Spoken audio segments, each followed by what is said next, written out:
வணக்கம். நீங்க உங்க பேர் என்ன மேம்? என் பேர் சித்ரகலா. சரி மேம். இங்க மருந்து ஊத்துறவங்க வந்து உங்களுக்கு என்ன மேம் ரிலேஷன் வேணும்? எங்க தாத்தா தான் ஊத்திட்டு இருக்காங்க மருந்து. ஆனா அவங்களோட பொண்ணோட பேத்தி. எத்தனை வருஷம் மேடம் தாத்தா இது பண்ணிட்டு இருக்காங்க? இப்போ தாத்தா பாத்தீங்கன்னா ஒரு 15 இயர்ஸா பண்ணிட்டு இருக்காங்க. இப்போ மாத்திரம் தான் இந்த மருந்து ஊத்துறது வந்து கொஞ்ச நாளா முன்னாடி ரீச் ஆகுது மேம். இதுக்கு முன்னாடி ஊத்திட்டு இருந்தீங்களா இல்ல இப்பதான் ஸ்டார்ட் பண்றீங்களா? இல்ல இதுக்கு முன்னாடியே ஊத்துனோம். பாப்புலரைஸ் ஆகல. இப்போ ஒரு சில வீடியோ சோஷியல் மீடியால வைரல் ஆகி இப்போ ஒரு 2 to 3 இயர்ஸா தான் வந்து ரொம்ப பாப்புலரா இருக்கு. அண்ட் தென் இப்போ ஒரு 2 மந்த்ஸா ரொம்ப பீக்ல இருக்கு.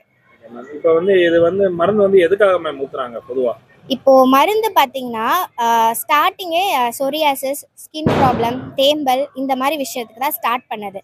அப்போது வயசானவங்க வந்து அவங்க ப்ரெஷர்ல இருந்து கண்ணு கொஞ்சம் தூர பார்வையிலேருந்து எல்லாம் கம்மியாக நல்லா ரெக்யூர் ஆகுது அப்படின்றத தெரிஞ்சுட்டு வந்து இப்போ அடிக்கடி ஊற்ற ஆரம்பிச்சிருக்காங்க. நாங்கள் ஊற்றுறது பார்த்தீங்கன்னா மெயினாக ஸ்கின் ப்ராப்ளம் தான். ஆனா எல்லாருமே சுகர் பிரஷர் குறையுதுன்றாங்க. அது எப்படி மேம் இந்த மருந்து வந்து அதுக்கு கேக்குமா மேம்? இல்ல சுகர் பிரஷருக்கு வந்து இது கேட்கறது வந்து கிடையாது. சுகர் பிரஷருக்கு தனியா அவங்க மருந்து தராங்க. வர்ம முறையில அவங்க சிகிச்சை பண்றாங்க.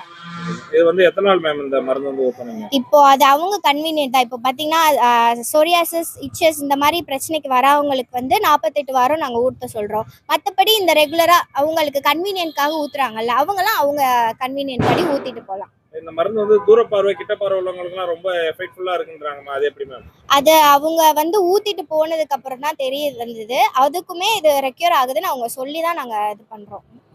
இது என்னன்னைக்கு மேம் இந்த மருந்து ஊத்துறீங்க? இப்போ மருந்து அப்படின்னு பார்த்தீங்கன்னா சண்டே, வீக்லி சண்டே மட்டும்தான். வர்ம சம்மந்தப்பட்ட விஷயங்கள் எல்லாமே வந்து திங்கக்கிழமையில இருந்து சனிக்கிழமை போல காலையில பார்க்குறாங்க. வர்ம சம்பந்தம்னா என்ன மாதிரி மேம் பார்க்குறாங்க? கை கால் வலி, முழங்கால் வலி, மூட்டு வலி, அப்புறம் கல்லடப்பு மருந்து, கேன்சர் இந்த மாதிரி விஷயத்தை எல்லாத்துக்கும் பார்க்குறாங்க. எல்லாமே சித்தால தான் பார்க்குறாங்களா மேம்? ஆமா வர்ம முறையில சிகிச்சை அளிக்கிறாங்க. மேடம் இந்த மருந்துல கண்ணுல ஊத்துனதுக்கு அப்புறம் இதுக்கு ஏதாவது பத்தியம் இருக்க வேண்டியிருக்கா மேம்? இல்ல பத்தியம்லாம் இல்ல, என்ன வேணாலும் சாப்பிட்டுக்கலாம். எந்த பத்திய முறையும் கிடையாது.